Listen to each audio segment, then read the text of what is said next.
Hi guys, आप सबका हमारे YouTube channel Tasmiya career academy पे स्वागत है।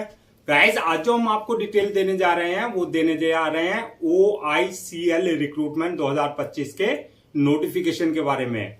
OICL यानी कि ओरिएंटल इंश्योरेंस कंपनी लिमिटेड ने असिस्टेंट की 500 वैकेंसीज के लिए अपना नोटिफिकेशन जारी किया है। अगर आप भी इन वैकेंसीज के लिए अप्लाई करना चाहते हैं तो गाइज ये वीडियो आपके लिए बहुत ज्यादा इंपॉर्टेंट है, क्योंकि इस वीडियो में हमने पूरा डिटेल में बताया कि क्या मिनिमम क्वालिफिकेशन मांगी गई है, क्या आपका सिलेक्शन प्रोसेस रहेगा, लास्ट डेट अप्लाई करने की कब है और ऑनलाइन जाकर के कैसे आपको रजिस्ट्रेशन और फॉर्मेलिटीज पूरी करनी होगी। तो गाइस पूरा वीडियो देखिएगा और साथ ही साथ में हमारे इस यूट्यूब चैनल को सब्सक्राइब कर लें, लाइक करें और ज्यादा से ज्यादा शेयर करें। तो गाइस सबसे पहले बात करते हैं इनकी ऑफिशियल वेबसाइट की। इनकी जो ऑफिशियल वेबसाइट है वो है www.orientalinsurance.org.in, जहां पर जाकर के आपको रजिस्ट्रेशन और फॉर्मेलिटीज पूरी करनी होगी। रिक्रूटमेंट अथॉरिटी जो रहेगी आपकी OICL रहेगी, यानी कि ओरिएंटल इंश्योरेंस कंपनी लिमिटेड रहेगी। पोस्ट नेम की अगर बात करें तो ये आपकी असिस्टेंट की आपकी पोस्ट रहेंगी। टोटल वैकेंसी जो है 500 वैकेंसीज के लिए इन्होंने अपना नोटिफिकेशन जारी किया है। जेंडर की अगर बात करें तो मेल एंड फीमेल, यानी कि man and women both can apply for these vacancies. Job location की अगर बात करें, यानी कि सिलेक्शन होने के बाद जो आपकी कहां पोस्टिंग दी जाएगी, तो जहां जहां आपका OICL के यानी कि ओरिएंटल इंश्योरेंस कंपनी लिमिटेड के ऑल ओवर इंडिया जहां भी यूनिट्स हैं, ब्रांचेस हैं, कहीं भी आपकी पोस्टिंग दी जा सकती है। अप्लाई मोड की अगर बात करें तो ये आपका ऑनलाइन रहेगा, यानी कि ऑफलाइन किसी भी तरह का कोई कम्युनिकेशन या कॉरेस्पॉन्डेंस नहीं किया जाएगा। इसके जो रजिस्ट्रेशन स्टार्ट होंगे वो आपके 2 अगस्त 2025 से, यानी कि आज से आपके जो है रजिस्ट्रेशन स्टार्ट हो चुके हैं और लास्ट डेट जो है रजिस्ट्रेशन की यानी कि अप्लाई करने की वो है आपका 17 अगस्त 2025। तो 2 अगस्त 2025 से लेकर के 17 अगस्त 2025 के बीच में आपको इनके ऑफिशियल पोर्टल पर जाकर के अपना रजिस्ट्रेशन और फॉर्मेलिटीज पूरी कर लेनी है। अब बात करते हैं रिटन एग्जाम डेट की। रिटन एग्जाम डेट जो है, अगर हम बात करें टियर 1 यानी कि प्रीलिम एग्जाम्स की, तो ये आपका 7 सितंबर 2025 को आपका एग्जाम कंडक्ट किया जाएगा। और हम अगर बात करें टियर 2 की, यानी कि जो आपका मेंस एग्जाम होगा, उसका जो एग्जाम लिया जाएगा वो आपका 28 अक्टूबर 2025 में आपका एग्जाम लिया जाएगा। ये आपकी टेंटेटिव डेट्स हैं। एडमिट कार्ड की अगर बात करें, जो भी आपके एग्जाम डेट्स हैं उससे आप जो है 2 या 3 दिन पहले जो अपना एडमिट कार्ड जो है डाउनलोड कर सकता है इनके अपने जो है ऑफिशियल पोर्टल से। अब बात करते हैं कि आपकी एप्लीकेशन फीस क्या रखी गई है। तो एप्लीकेशन फीस की अगर हम बात करें तो अगर आप जनरल, OBC या EWS इस कैटेगरी में आते हैं तो आपके लिए एप्लीकेशन फीस 850 रुपए रखी गई है। और अगर आप SC, ST, physical handicap, ex serviceman, अगर आप इस कैटेगरी में आते हैं तो आपके लिए एप्लीकेशन फीस जो है 100 रुपए रखी गई है। पेमेंट मोड की अगर बात करें तो जो आपका एप्लीकेशन फीस का पेमेंट मोड रहेगा वो ऑनलाइन रहेगा, यानी कि at the time of registration आप अपने debit card, credit card, net banking, UPI, IMPS या जो भी पेमेंट गेटवे वहां पर है उसके थ्रू आप अपनी एप्लीकेशन फीस जो है डिपॉजिट कर सकते हैं। अब बात करते हैं कि आपकी क्वालिफिकेशन क्या मांगी गई है, यानी कि कौन कौन अप्लाई कर सकता है, क्या एलिजिबिलिटी क्राइटेरिया रखा गया है। तो क्वालिफिकेशन की अगर बात करें तो bachelor degree in any discipline from recognised board और इंस्टीट्यूशन से, यानी कि आपने ग्रेजुएशन कर रखा हो, किसी भी स्ट्रीम में कर रखा हो, चाहे आपने साइंस के स्टूडेंट्स हैं, चाहे कॉमर्स के हैं, चाहे आर्ट्स के हैं, यानी कि BSc वाले भी अप्लाई कर सकते हैं, BCom वाले भी अप्लाई कर सकते हैं और BA वाले भी अप्लाई कर सकते हैं। और आपको जो है नॉलेज ऑफ रीजनल लैंग्वेज, यानी कि जिस स्टेट के आप हैं, जिस एरिया के हैं, वहां की रीजनल लैंग्वेज आपको आनी चाहिए। अब बात करते हैं एज लिमिट की, यानी कि एज लिमिट क्या रखी गई है। तो मिनिमम 21 साल और मैक्सिमम 30 साल रखी गई है। 21 और 30 के बीच में अगर आपकी एज है तो आप इन वैकेंसीज के लिए अप्लाई कर सकते हैं। एज रिलैक्सेशन की अगर हम बात करें तो as per government rules and regulation, यानी कि जो आपके कंपनी के नॉर्म्स हैं उसके अकॉर्डिंग जो एक एम्प्लॉय को दिया जाता है, रिजर्वेशन दिया जाता है, जो रिजर्व कैटेगरीज वाले हैं उनको एज रिलैक्सेशन वो प्रॉपर दिया जाएगा। अब नेक्स्ट बात करते हैं कि आपका सिलेक्शन किस बेसिस पे होगा, यानी कि सिलेक्शन प्रोसेस क्या रखा गया है। तो इसमें मल्टीपल स्टेजेस रहेंगी जो आपको क्लियर करनी होगी। तो फर्स्ट स्टेज जो रहेगी इसकी प्रिलिमिनरी एग्जामिनेशन की, यानी कि आपका टियर 1 जो रहेगा एग्जाम रहेगा, रिटन एग्जाम। जो प्रीलिम्स क्वालिफाई कर लेंगे यानी कि टियर 1 के आपका जो है स्टेज क्वालिफाई कर लेंगे, सेकंड स्टेज उनके लिए रहेगी आपका मेंस एग्जामिनेशन की यानी कि टियर 2। आपको जो है परमिशन मिलेगी टियर 1 यानी कि प्रीलिम एग्जाम क्वालिफाई करने वालों को टियर 2 की परमिशन मिल जाएगी, यानी कि वो मेंस एग्जाम्स में अपियर हो सकते हैं।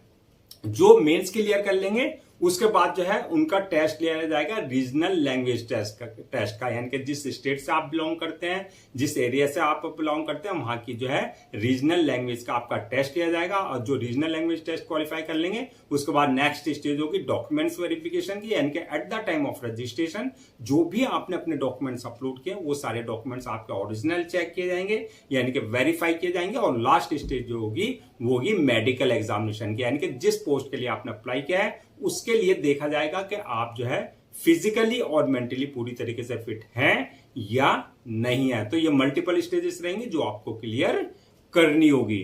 अब बात करते हैं कि आपका जो प्रीलिम्स होंगे या मेंस जो एग्जाम होगा यानी कि टियर 1 टियर 2 का, उसका क्या एग्जाम पैटर्न रहेगा, क्या उसका सिलेबस रहेगा। तो सबसे पहले बात हम करते हैं टियर 1 की, यानी कि जो आपका प्रिलिमिनरी एग्जामिनेशन होगा, प्रीलिम्स जो होगा उसका जो एग्जाम पैटर्न रहेगा, आपका ऑनलाइन आपका एग्जाम कंडक्ट किया जाएगा यानी कि सीबीटी कंप्यूटर बेस्ड टेस्ट होगा।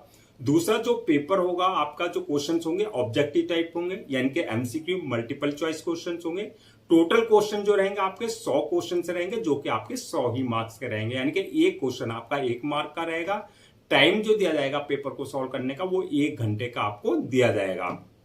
नेगेटिव मार्किंग की अगर बात करें यानी कि रॉन्ग आंसर के लिए जो है आपका नेगेटिव मार्किंग का प्रोविजन इसमें रखा गया है, यानी कि अगर आप रॉन्ग आंसर देते हैं तो आपके मार्क्स डिडक्ट किए जाएंगे। और मीडियम ऑफ एग्जामिनेशन की अगर बात करें तो हिंदी एंड इंग्लिश दोनों लैंग्वेज में पेपर होंगे, जिसमें भी आप कंफर्टेबल हो उसमें अपना आंसर दे सकते हैं। तो ये आपका एग्जाम पैटर्न प्रीलिम्स का यानी कि टियर 1 का। अब इसके सिलेबस की बात कर लेते हैं, यानी कि सिलेबस टियर 1 का यानी कि प्रीलिम्स का। इंग्लिश लैंग्वेज से क्वेश्चंस होंगे, न्यूमेरिकल एबिलिटी से रिलेटेड क्वेश्चंस होंगे और रीजनिंग से रिलेटेड क्वेश्चंस होंगे। तो ये आपका एग्जाम पैटर्न टियर 1 यानी कि प्रीलिम्स का और सिलेबस जो है आपका टियर 1 यानी कि प्रीलिम्स का ये रहेगा। अब जो प्रीलिम्स यानी कि टियर 1 क्वालिफाई कर लेंगे, सेकंड स्टेज रहेगी उनके लिए मेंस एग्जामिनेशन की। तो अब इसके मेंस के जो एग्जाम पैटर्न है और सिलेबस है इसके बारे में बात कर लेते हैं। तो इसका भी आपका जो है मेंस का ऑनलाइन एग्जाम कंडक्ट किया जाएगा यानी कि सीबीटी कंप्यूटर बेस्ड टेस्ट होगा। क्वेश्चंस जो होंगे आपका पैटर्न जो होगा ऑब्जेक्टिव टाइप यानी कि एमसीक्यू मल्टीपल चॉइस क्वेश्चंस होंगे। टोटल क्वेश्चन जो होंगे 200 क्वेश्चन से रहेंगे जो कि आपके 250 मार्क्स के रहेंगे। टाइम जो दिया जाएगा पेपर को सॉल्व करने का वो 2 घंटे का दिया जाएगा यानी कि 120 मिनट आपको दिए जाएंगे पेपर को सॉल्व करने के। नेगेटिव मार्किंग का प्रोविजन इसमें भी रहेगा यानी कि रॉन्ग आंसर पे आपको मार्क्स डिडक्ट किए जाएंगे। Medium of examination Hindi English दोनों लैंग्वेज में होगा, जिसमें भी आप कंफर्टेबल हो उसमें आप अपना आंसर दे सकते हैं। अब बात कर लेते हैं जो मेंस एग्जाम है टियर 2 जो है उसका क्या सिलेबस रहेगा, कहां से क्वेश्चंस पूछे जाएंगे।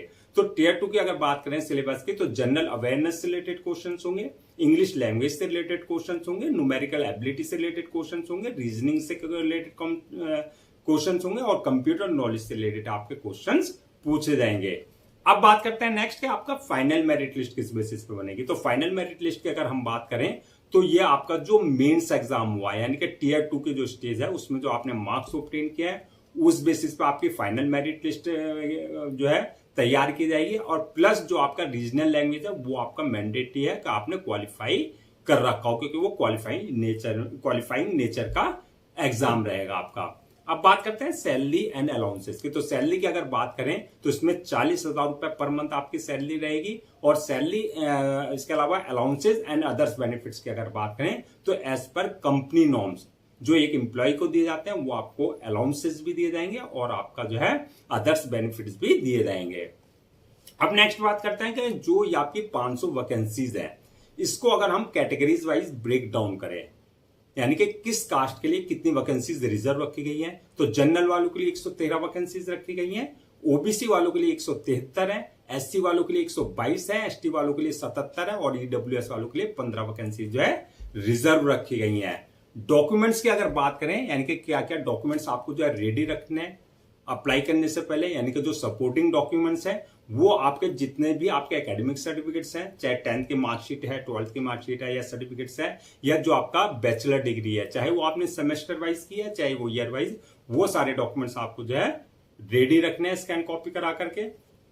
इसके अलावा बर्थ सर्टिफिकेट यानी कि 10th की मार्कशीट में अगर आपका डेट ऑफ बर्थ मेंशन नहीं है तो बर्थ सर्टिफिकेट आपके पास कंसर्न अथॉरिटी से होना चाहिए। इसके अलावा जो है caste certificate, income certificate, disability certificate, ये सर्टिफिकेट्स अगर आप इनका किसी भी तरह का कोई रिजर्वेशन ले रहे हैं तो आपके पास जो कंसर्न अथॉरिटी और कंसर्न डिपार्टमेंट से ये सारे सर्टिफिकेट्स आपके पास होना चाहिए। इसके अलावा डोमिसाइल सर्टिफिकेट और आपका ID proof, address proof, passport size photo, signature, thumb impression, जो भी रिक्वायर्ड डॉक्यूमेंट्स है वो सारे आपको जो है स्कैन कॉपी करा करके रेडी रखने हैं। अब नेक्स्ट बात करते हैं कि अप्लाई करने का क्या प्रोसेस रहेगा। तो जैसे कि हमने स्टार्टिंग में ही आपको बताया था, पूरा प्रोसेस ऑनलाइन रखा गया है, ऑफलाइन किसी भी तरह का कोई कम्युनिकेशन या कॉरेस्पॉन्डेंस नहीं किया जाएगा। ऑनलाइन अप्लाई करने के लिए सबसे पहले आपको इनका ऑफिशियल पोर्टल www.orientalinsurance.org.in पर विजिट करना है। जब आप वहां विजिट करेंगे, रिक्रूटमेंट कैरियर वाले सेक्शन में जाएंगे, वहां पर जो है आपको अप्लाई ऑनलाइन का लिंक मिलेगा। यहां पर इस बात का ध्यान रखना है, अगर आपने इनके पोर्टल पर अपना आपको रजिस्टर नहीं करा रखा है तो आपको न्यू यूजर यानी कि न्यू रजिस्ट्रेशन पे जाकर के अपना basic details, valid email ID और मोबाइल नंबर से अपना आपको रजिस्टर करा लेना है। यानी कि यहां से आपका यूजर नेम, पासवर्ड जनरेट हो जाएंगे जो आपके क्रेडेंशियल होंगे। और अगर ऑलरेडी आपने इनके पोर्टल पर अपने आपको रजिस्टर्ड करा रखा है तो जो आपका यूजर नेम पासवर्ड है यानी कि क्रेडेंशियल है, उससे ही आपको लॉगिन करना है। लॉगिन करने के बाद जो आपका एप्लीकेशन फॉर्म आएगा जहां आपको पूरी अपनी जो है डिटेल्स जो है बिल्कुल एक्यूरेट फिल करनी होगी। डिटेल्स फिल करने के बाद जो नेक्स्ट ऑप्शन आएगा आपका अपलोड योर डॉक्यूमेंट्स का, यानी कि जो भी आपके डॉक्यूमेंट्स है, एकेडमिक है या प्रोफेशनल है, वो प्लस जो आपके जो है ID proof, address proof, passport size photo, signature, thumb impression, जो भी रिक्वायर्ड डॉक्यूमेंट्स है वो आपको उनके प्रेस्क्राइब्ड फॉर्मेट यानी कि जो डायमेंशन है उसके अकॉर्डिंग आपको सारे डॉक्यूमेंट जो है अपलोड करने होंगे। डॉक्यूमेंट्स अपलोड करने के बाद जो है नेक्स्ट ऑप्शन आएगा आपका पेमेंट का, यानी कि जो आपकी एप्लीकेशन फीस है वो आपको अपनी कैटेगरी के अकॉर्डिंग जो है डिपोजिट करनी होगी। एप्लीकेशन फीस डिपॉजिट करने के बाद नेक्स्ट ऑप्शन आएगा आपका फॉर्म को अपलोड करने का यानी कि सबमिट करने का। अपलोड करने से पहले एक बार रिव्यू वाले ऑप्शन में जाकर के पूरा फॉर्म का रिव्यू कर लें और रिव्यू करने के बाद जब फॉर्म को सबमिट कर दें और सबमिट करने के बाद जो है उसकी 1 या 2 कॉपी जो है प्रिंट आउट जरूर ले लें for your future reference, so that आपके पास एक हार्ड कॉपी के रूप में एक ऑफिशियली रिकॉर्ड आपके पास हो जाए। तो गाइज ये थी आपकी OICL यानी कि oriental insurance company limited recruitment 2025 के नोटिफिकेशन की डिटेल, जो कि आपके असिस्टेंट की पोस्ट के लिए जारी की गई थी। आई होप आपके सारे डाउट्स क्लियर हो गए होंगे। अगर अब भी आपको किसी तरह का कोई डाउट है, क्वेरी है या कंफ्यूजन है तो आप हमसे कमेंट सेक्शन में पूछ सकते हैं, हम उसका रिप्लाई जरूर देंगे। मैं एक बार फिर से रजिस्ट्रेशन डेट और लास्ट डेट जो है रजिस्ट्रेशन की वो रिमाइंड करा देता हूं, सो दैट आप उसे नोट डाउन कर लें। रजिस्ट्रेशन जो स्टार्ट हो गया है 2 अगस्त 2025 से रजिस्ट्रेशन स्टार्ट हो चुके हैं और लास्ट डेट जो है रजिस्ट्रेशन की वो है 17 अगस्त 2025। तो 17 अगस्त 2025 से पहले आपको इनका ऑफिशियल पोर्टल पर जाकर के अपना रजिस्ट्रेशन और फॉर्मेलिटीज पूरी कर लेनी है। गाइस, हम आपके लिए जितने भी गवर्नमेंट जॉब्स हैं या गवर्नमेंट एग्जाम्स हैं या उससे रिलेटेड जितने भी अपडेट्स होते हैं उस पर वीडियोज लेकर के आते हैं। इसके साथ साथ जो है प्रॉपर कैरियर गाइडेंस पर आपके लिए वीडियोज लेकर के आते हैं। अगर आप भी चाहते हैं कि आपको प्रॉपर कैरियर गाइडेंस मिलती रहे, साथ ही साथ में आपको गवर्नमेंट जॉब्स और गवर्नमेंट एग्जाम्स के पूरे अपडेट्स मिलते रहें, तो आप लोगों से मेरी रिक्वेस्ट है आप हमारे इस यूट्यूब चैनल को सब्सक्राइब कर लें, लाइक करें और ज्यादा से ज्यादा शेयर करें।